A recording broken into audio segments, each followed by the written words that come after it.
Welcome back to the Her Hoop Stats podcast. I'm gonna go ahead and put out the disclaimer now because I know I'm liable to mess myself up, and it also covers Jamie and I if something like something were to happen in the CBA talks with WNBA, and or something might happen in tonight's games. We are recording this on Wednesday.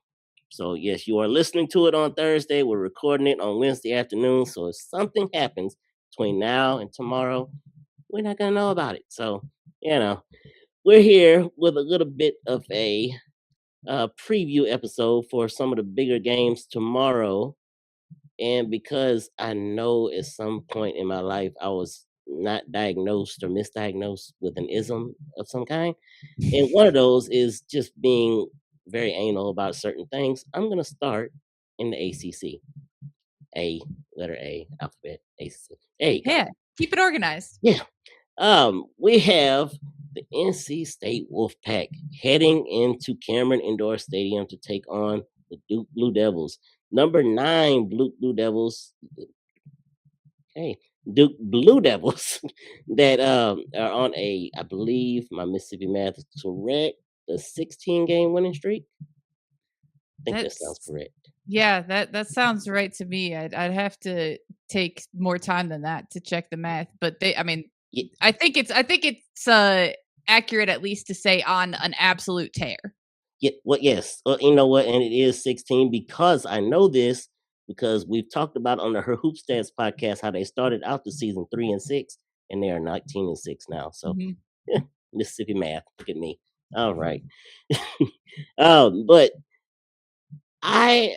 mm, I wish the game was at Reynolds Coliseum before I say what I'm about to say, but I think this is a game that could be a little bit of a trap for Duke. They've been on a roll, things been going well.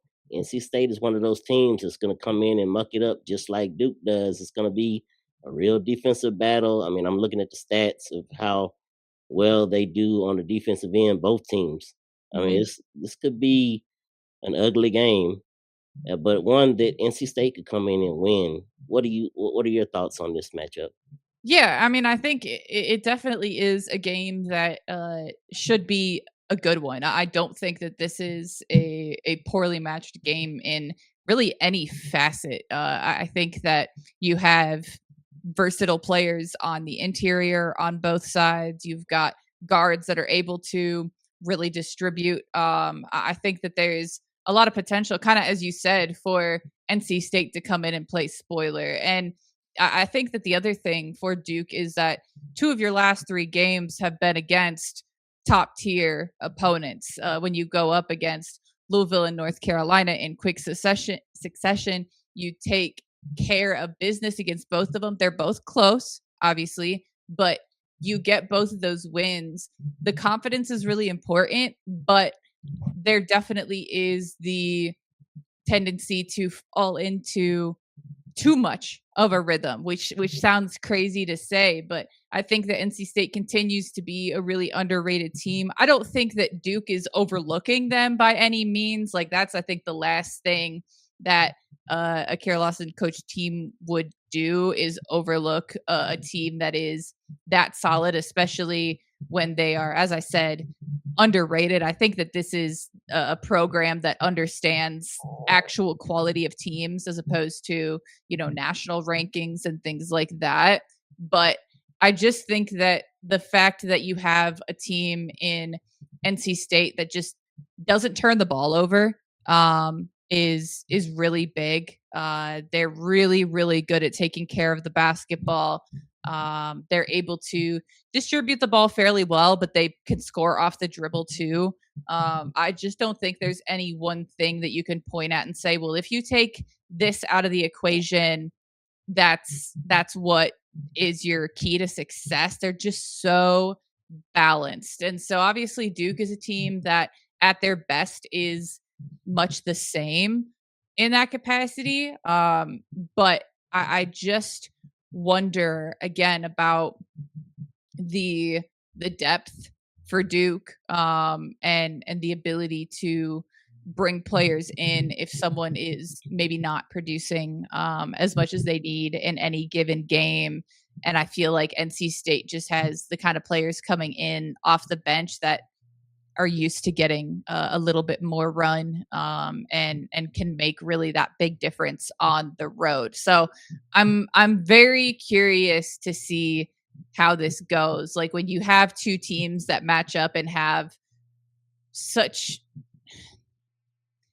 not like the same MO, but fairly similar, where you're not going to shoot the lights out. You're not going to, be absolutely shutting it down defensively. Like Duke is not as much of like a solely defensive team this year as they have been at times in the past, but they're obviously very strong defensively. So when you go up against a team that isn't going to give you those freebie opportunities as often with turnovers, I just am very curious how they're going to respond to that. Yeah, look, I mean, they're just about even in every single category. I mean, it's Mhm. crazy how even they are.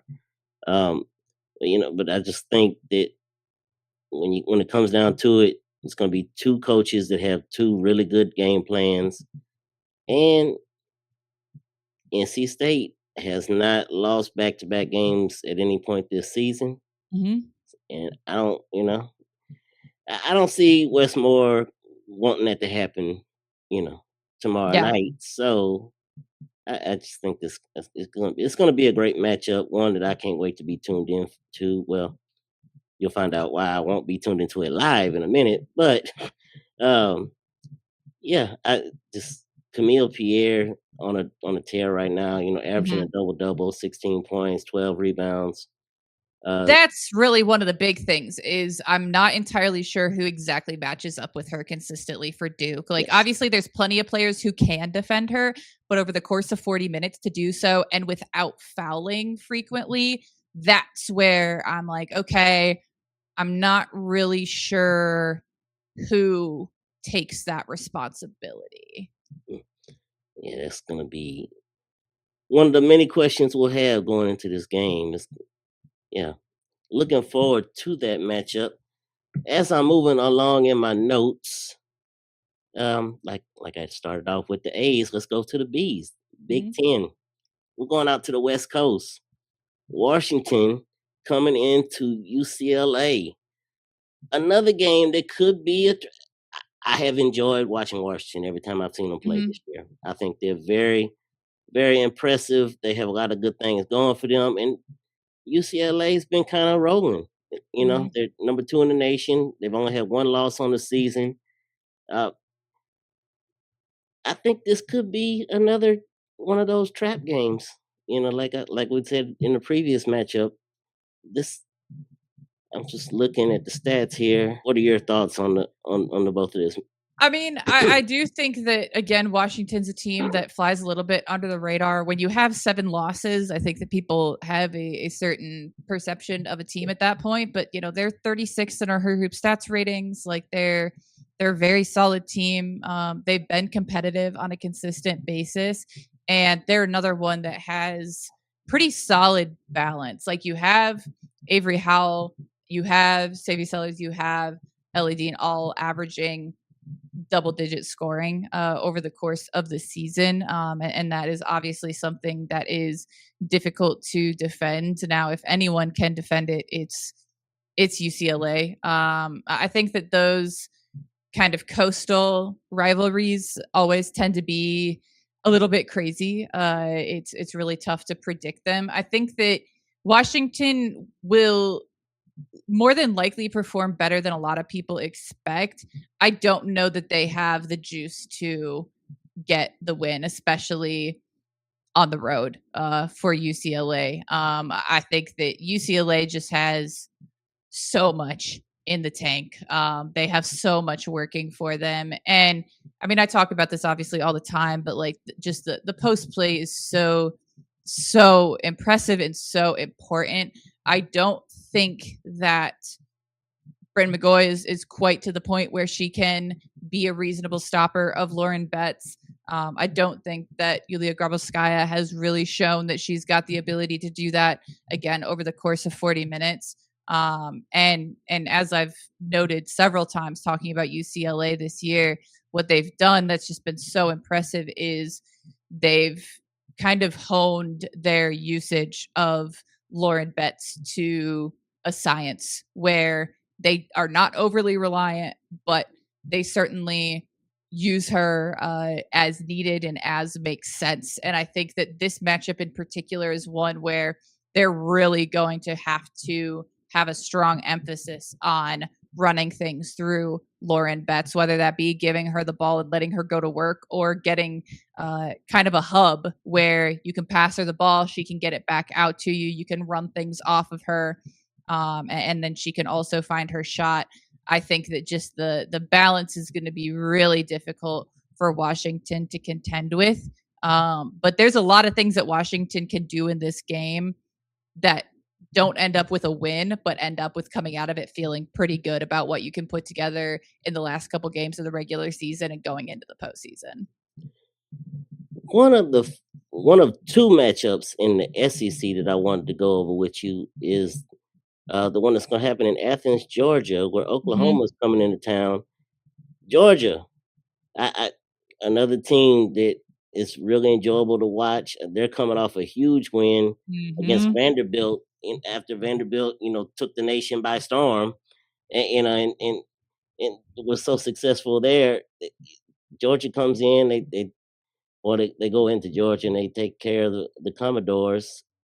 Uh, another top 25 matchup. Leah Chavez coming in, leading leading them. Let's see stats. Sorry, bad pot here. 18 points a game. Reagan Mhm. Beers, got the double figure rebounds. Uh, what are your thoughts on this matchup? Yeah, this one's really interesting to me. I first of all, you should have seen my face as I'm sitting there getting ready to or during like being courtside at Iowa State, and I see that Georgia has in fact beat Vanderbilt. I didn't see the final score until after our game concluded, and I was just like, "Oh, all right, sure, yeah." I had seen that in the third quarter, Georgia was up, and then our broadcast started, and I came back to it later, and that's not what I anticipated seeing. So obviously a massive, massive win for Georgia there. And Oklahoma definitely has a lot to prove still. They really need to keep their resume up if they want to stay in the top 16, if they want to be hosting the NCAA tournament. And I just am waiting to see everything click for them. They need to be a lot more efficient offensively. That's something that has been a thorn in their side consistently in SEC play. Obviously, a lot is put on Aaliyah Chavez's shoulders as a freshman, and so that doesn't necessarily equate to a great path to top tier efficiency. But it needs to be a little bit more efficient. And frankly, to me, I think the easiest way to do that is to take her shots down a little bit. She's shooting 33% from the floor in conference play and getting 17 points per game. Yeah, that's a good number of points, but you have players on your team, Reagan Beers shooting 70% from 2. You have Sahara Williams who shoots over 50% from 2. Peyton Verhulst shoots over 50% from 2, and then the team as a whole has kind of struggled from the 3, all of these in SEC play. And so I just think that there is a lot for them to still show as far as what their capacity is, what their ceiling is going to be. And for Georgia, I think the wildest thing is you win a game in which you send the opposing team's best player to the free throw line 20 times. Like that is crazy and says something about their defensive strategy. Some really unexpected things about their defensive strategy. Like that shouldn't work, but it did.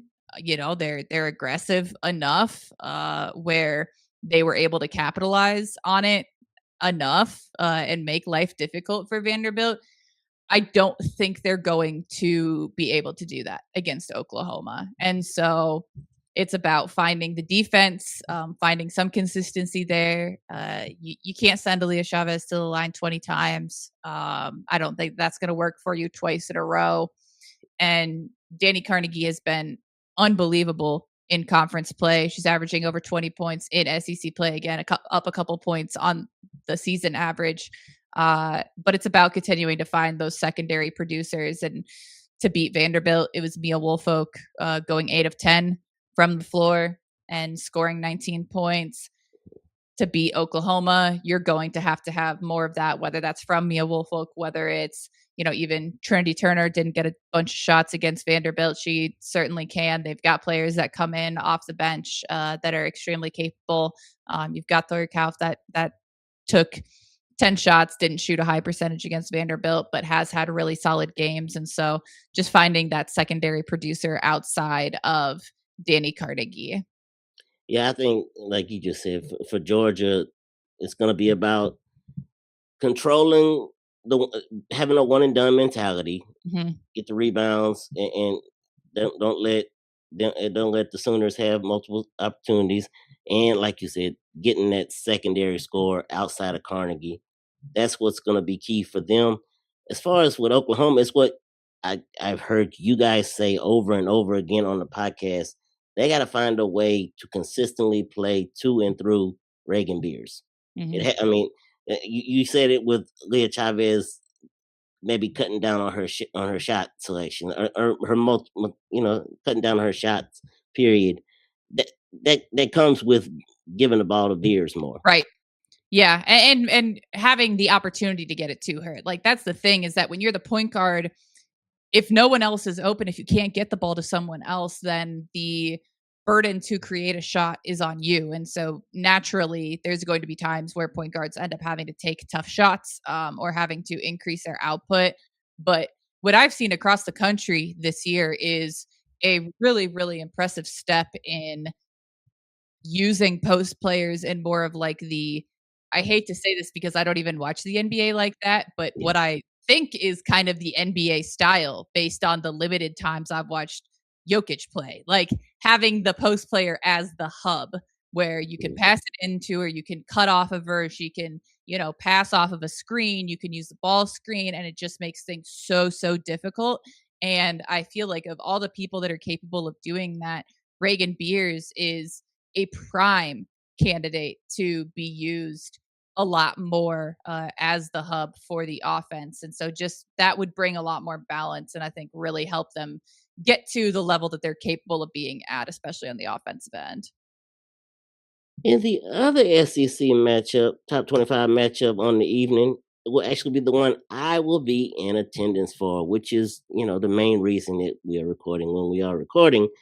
LSU is coming into Oxford to take on Ole Miss, an Ole Miss team that if you'd have told me at the beginning of this week they had a chance to win their second game on the week with the schedule they've put in place with losing to Kentucky on Sunday. They had Tennessee on Tuesday night, which was a makeup game because of the ice storm. And Mhm. then got LSU Thursday, and then South Carolina on Sunday. That is a gauntlet of a schedule.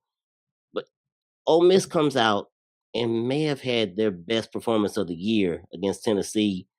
With I never saw them scoring 94 points this year. No offense. I love my Rebels in true blue. Got the diploma on the wall. All of that.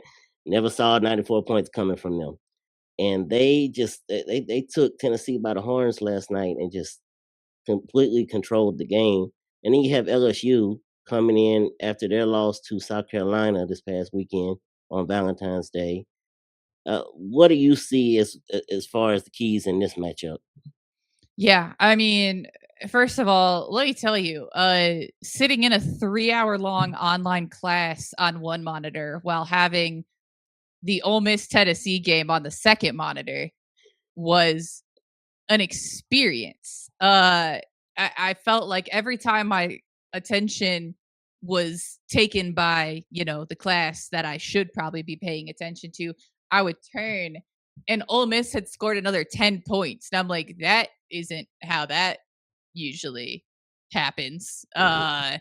That that was, I mean, and the scoring was consistent. Like the fourth quarter was where things kind of flipped and Tennessee was able to mount a little bit of a comeback, but like it was obviously far too little too late. They went into the third quarter with a 20 plus point deficit. So prior to that, Ole Miss was just consistently piling on and extending the lead. And again, we're going to talk about free throws. You have a team that shoots 36 free throws, goes 29 of 36. Cody McMahon shoots half of them, 14 of 18, has an absolutely unbelievable game and really is kind of reminding people of who she is. She's had a really solid season, but that kind of output was unlike anything we've seen this year. And it was kind of taking the Tennessee MO and flipping it and saying, all right, we're going to play. You want to play with pace? You want to run and gun? Like, we're going to take it at you and we're going to punish you every time that you make a mistake. We're going to make it worse. And that's a really difficult thing to do without playing out of control. And I felt like Ole Miss really did that. They were able to play within themselves enough and not hang their heads when they did make a mistake, a very understandable mistake here and there, 15 turnovers, but you score at a really high volume. So I thought that was really impressive. Now, to do that against LSU, you're going to have some of those same opportunities. That's really the big thing is, you look at it and it's a team that scores at a high volume. It's a team that likes to play pretty fast. It's a team that will run and gun. It's also a team that will fall into some traps and will sometimes try and do a little bit too much. Will maybe try to play a little bit outside of themselves. And so it's really about discipline on both ends. If Ole Miss can once again play within themselves, as they can be aggressive without putting themselves in bad positions, I think that you can lure LSU into, committing some fouls, into some turnovers. But you have to also withstand the fact that LSU is going to do a lot of the same things. And when they make, a big play, or if you have a bad call, like there's going to be a lot of calls made. That's one thing I feel very confident about. There will be fouls, there will be turnovers, there will be all of that. And so it's about kind of keeping that level head. These are two teams that have the ability to really get on a roll and score in bunches, but also two teams that have the ability to kind of skid and have some of those kind of mental struggles. So it's going to be a really really interesting one, just because of that clash of styles and Ole Miss coming off of a game that I think they can build off a lot of the same things they did there. And just like you said with the Oklahoma game, Ole Miss is another one where every game to end the season is important in keeping that top 16 Mhm. hosting ability in the NCAA tournament. So, that's something else that they'll have on the back of their mind. And Yeah. at one point in the Tennessee game, Sarah Chinu for Ole Miss went down with an injury and was taken off the Mhm. floor. I don't know the outcome of that, but I do have a little bit of inside information where they took her for the scans and everything today. So that could be a question mark on whether she'll be playing tomorrow night or not. Yeah, that definitely makes a really big impact, especially in rebounding and distributing the ball. It's funny, like for she's a she's such a good player. She's so young and I feel like she's developed a lot. Her usage rate is fairly low as far as the entire team is concerned, but what she does is rebounds well, is one of the really solid offensive rebounders on the team. I was going to say one of the best. It's not even truly accurate. She would be one of, if not the best offensive rebounder on almost any team that doesn't have Christina Walla and Latasha Lattimore and on down the line. But she contributes in so many ways that just aren't as obvious in the stat sheet, Mm. as well as having a really low turnover percentage, especially compared to her assists. Like she has a nearly 2-to-1 assist to turnover ratio. And so in a game that is probably going to be played with some pace and where there is going to be pressure, if she's missing, that puts a lot more on, Debris Chapeau to continue to take really good care of the ball, on Cody McMahon to distribute maybe even more, already having the highest assist percentage on the team. Denham DeShield's probably going to have some more minutes. Caitlin Peterson on down the line. So you have a lot of really capable players, but it's just going to be asking more of them on a really big stage. Well, in this final segment for this show, I thought we'd have a little bit of fun. And now, as I like to jokingly say, I've been here for every single one of these podcast episodes. Whether I'm on screen or off screen, I'm here. Um, and I noticed, obviously, we're steamrolling towards March and towards the NCAA tournament, and just about every episode is brought up. The tournament is brought up, and I thought we'd have a little bit of fun today and maybe pick one or two teams that we think could be a seed stealer. It could be a mid-major team that is in a one bid league that could make a big push into their conference tournament, win their conference, and steal someone on a lower on a higher level, or one of the Power Four schools that is on the outside looking in, but could make a run in their conference tournament and get into the NCAA tournament play. And because ladies first, I'll let you give us yours. Yeah, so my first one to me was like the biggest no-brainer, and I have it as not as much a bid stealer, but very much a seed stealer. Someone who could, I think, fly really under the radar and end up as a top 16 team, and potentially hosting. And that's Minnesota. I still think, okay, let me give the disclaimer. I have a lot of problems with the way that the net rankings work. Yeah. The first of which being that no one knows how they actually work because they refuse to publish it. But it is a really integral part of the selection process. In the first top 16 reveal, all 16 of the teams that were revealed were in the top 18 of the net. And so you had two teams that they kind of pulled out of there. Other than that, it was basically chalk. Minnesota currently sits at 9th in the net. And they're ranked 23rd in the country in the AP poll. They're a team that, hasn't really been discussed a whole lot, especially nationally, as a potential, top even 20, let alone 16 team. And part of that is because they have struggled in some of their biggest matchups. I think, frankly, if you go back to their December 7th game against Maryland, where they gave away a game that they should have won in double overtime, if they win that game, I think there's a really good chance they are currently projected to host, just because of the way that game changed people's perception.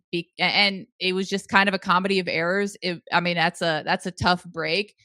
And then they lost to Michigan in a close game at Michigan. They lost to UCLA. Most people have. And they lost to a Washington team that, as we noted, has been very, very solid. But they most recently beat a ranked Iowa team for their first ranked win of the season. They haven't lost a game against a quad 3 or quad 4 opponent. They are 4-6 in quad 1 and 2. And the key here is they have a couple of opportunities to really bolster that. As we said, we are recording on Wednesday. And so one of these games will be decided by the time this comes out. But they play Ohio State and Michigan State both at home in the next week. I think even if they split those games, there's a very real possibility that they could end up in the top 16 if they go and beat Illinois at Illinois. Not a given, very tough place, and then have a good showing in the Big Ten tournament. I just think having that high net ranking, playing in the Big Ten really helps to boost that. And then they don't really have bad losses. The most you could point at as a bad loss would be Kansas really early in the season. And this is a Kansas team that at full strength is completely different than who they were for the majority of the season without Jalea Davis. So I really am curious to see kind of how that shifts, and if maybe the voters start recognizing that a little bit more if they're able to get another ranked win under their belt. Yeah, that's a good one. I love Minnesota. I think I've really started following them after that Maryland loss that you talk about. I mean, just every time they're on TV, I make sure I catch them.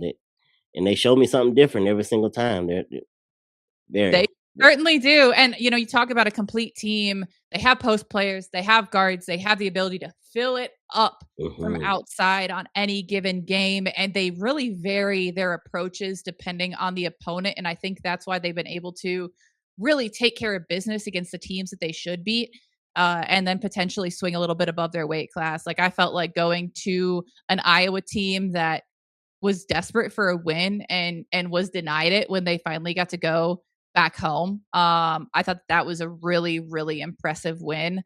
And then they just keep building on it. Like they beat Nebraska bad. Shoot, winning at Wisconsin is something to note this year because a lot of really good teams in the Big Ten have not been able to do that. So this last 3 game stretch is a tough one, but it gives them the opportunity to prove a lot here in a short stretch of time. Yeah. You want to give your second one, or you want me to go on? You give me one. Give me one of yours. All right, I'm gonna go. This is a long shot, but a team that I'm kind of noticing a little bit of a pattern on, and it's out of the SWAC. I'm going with Grambling State. They are winners of their last three, and it not just that they won their last three. And don't get me wrong, they let me see, tell you their exact. They're 9-16 overall on the year. So this is gonna have to be a deal where they win the SWAC tournament.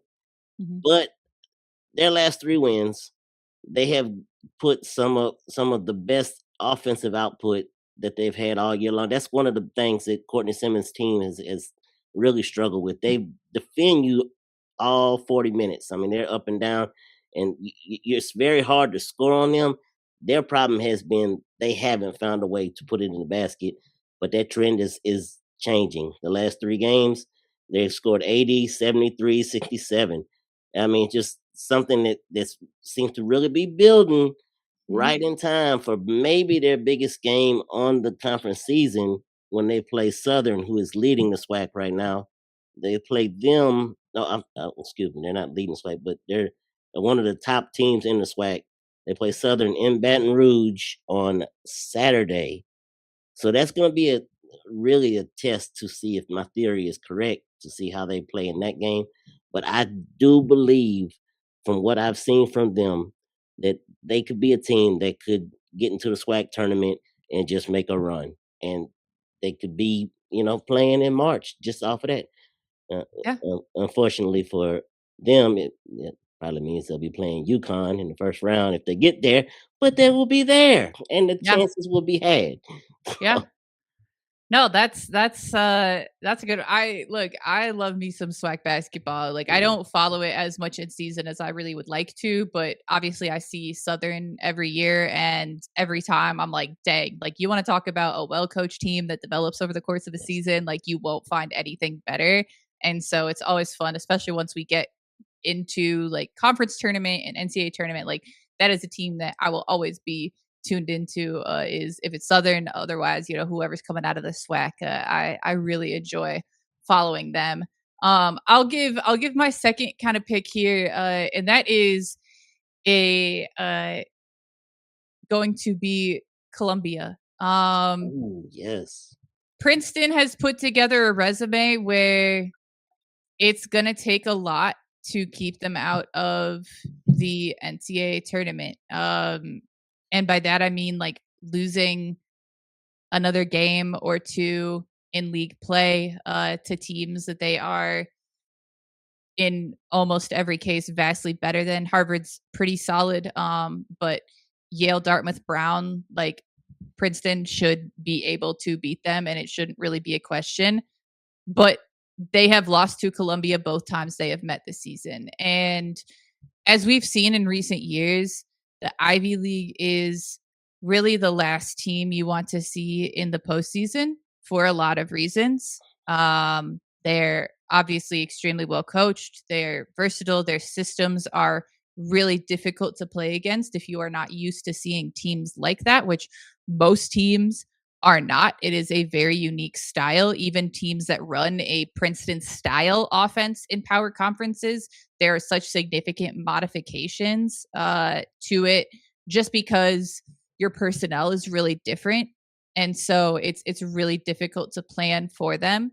And so for this Columbia team, the really hard thing is they had a couple of opportunities in the non-conference to get that like signature win outside of conference, and they just weren't able to do it. They had a 10-point loss to Richmond. They had an 18-point loss to St. Joseph's, which I don't know. I think St. Joseph's is probably a little bit better than they've seen at points this year. 3-point loss to Kansas State, and then a 17-point loss to North Carolina. But they did beat a really solid South Dakota State out in Cancun. And I think that we've seen pretty ample evidence in recent years of recency being taken into heavy account. And so for Columbia, I think that if they finish really strong here, they've got 4 more extremely winnable games in conference: Dartmouth, Yale, Brown, Harvard. And I think the bigger risk here as far as bid stealing is not so much Columbia being the stealer, because I think they have a very good chance of winning the Ivy League tournament. But if they do that, Princeton is going to be a team that is very high on the at-large list and could very well get a 2-bid Ivy League year once again. My next team, I'm gonna go into the A10. They are currently in a three-way tie for fourth place. I'm going with Davidson. Hmm. I first of all, I'm not shy about my love for the A10. I love everything about it, and I've been long said that they need to be a multi-bid league. Hmm. We got our wish last year because George Mason upsets Richmond in the championship game, and both of them get in. And Richmond wins their first game, runs in the UCLA train in the second round, but uh, put up a strong showing. I still believe this league deserves multiple bids, and you got Rhode Island at the top, Richmond right there, George Mason, and the three-way tie for fourth place right now is St. Joseph, Davidson, and Loyola. Davidson has one of my favorite players to watch, and that's Charlize Dunn. I love, and I know you love post play, so I love bringing that up to you. I see the smile on your face. But I love watching her play. Everything about her, uh, just double figure score, just a menace on the boards. Just playmakers. One of them, not necessarily Nikolai Jokic like you brought up earlier with Reagan Beers, but can be a player that you play through and just make plays that way.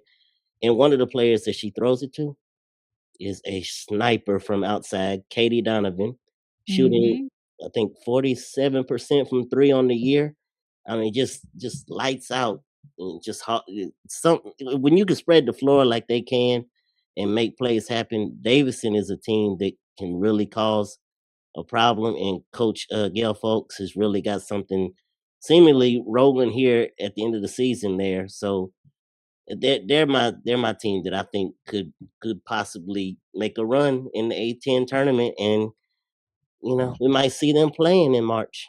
I would love that because I think back to when I first really like tapped in on Davidson this year. And again, it's a team that I would love to watch every game of theirs. It ain't feasible, but I think back to when they took Baylor to the wire Mhm. in late November at the Wide World of Sports, and 72-74 loss in overtime. Absolute heartbreaker. But I said I use them as like the absolute pinnacle of the idea of positionless basketball, where everyone on the floor can do a little bit of everything. It's not that, Yes. oh, you don't have to have a post player. It's like, no, it means that your guards should be able to post up. Like, it's my biggest pet peeve because people have such a misunderstanding of it. And I like posted that, and Coach Fulks replied to me, was like, yeah, we call it position more basketball. I was like, I'm sold. I'm into it. I love it. And ever since then, like, everything I watch of them is just so fun. Like, it just is really free flowing, and they have an obvious chemistry to them because you can't play the style of basketball that they do without having a good understanding of your teammates. And so they've had obviously some bumps in the road over the course of the season, but I also think that that's the kind of thing that can develop a team and have them ready to make a run in the postseason, not just in their conference tournament, but wherever they go after that. And so they definitely are a team that I think is very, very threatening in the A10 tournament. And then wherever they go from there, they're another one that is just going to be, I think, a tough matchup, a tough prep for whoever they end up seeing. One of the things that we always see it in March is about storylines, because it's on TV. They want something to tell. Davidson has a story off the floor, not just what they do on the floor, but off the court right now that is really big. And it fits now. We're in our play for K era with February and everybody doing their play for K games. Junior guard Sylvie Jackson for Davidson. It was announced in December that she would be out for the remainder of the season as she battles Hodgkin's lymphoma. So that's Mhm. just another, you know, something that the storyline aspect of it all that just just pulls on your heartstrings, and just something else that you just find yourself pulling for Davidson Oh, because yeah. of that. Yeah, I mean, you like I said, they're a very connected team. That's obvious just from watching them play. And so that means that you end up wanting to push even harder for your teammates when they're going through adversity. And so what better way to like bring that awareness than by going and really coming on strong here to end the season. So yeah, that's definitely a team that warrants a pretty close watch, I think, for a lot of teams, especially if you're someone who's following bubble teams, or if your team is, kind of on the bubble, that's a team that definitely could throw a wrench in some things here in the next couple weeks. Well, unless you have anything else you would like to bring up, I think that's going to be a wrap on this episode. As always, you can follow her hoop stats on Blue Sky, Instagram, X, all the social media at her hoop stats. Apple Podcast, Spotify, anywhere you get your podcasts. Listen to us on YouTube. You can watch us. I'm not anything to look at, but you might like the YouTube version, but we're there every single day with the Gower Hour going on Friday. Jamie, you have any final thoughts?